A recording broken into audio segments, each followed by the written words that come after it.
संपूर्ण महाराष्ट्रात गोपाळकाला साजरा होतो, पण गावाकडचा गोपाळकाला म्हणजे एक वेगळीच अनुभूती.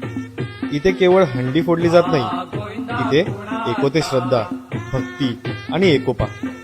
सकाळपासूनच घराघरात दही, दूध, पोहे, साखर एकत्र करून तयार होते गोपाळकाला. आणि मग गावकरी निघतात खालू बाजाच्या आवाजात. पोरही त्यांच्या ठेक्यावर गोल रिंगण करून नाचायला तयार होतात.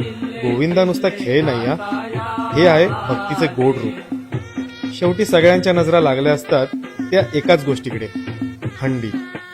एक एक पायरी वर जात गावाचं एकतेचं पिरॅमिड आणि शेवटी एकजुटीने फोडली जाते ती दहीहंडी.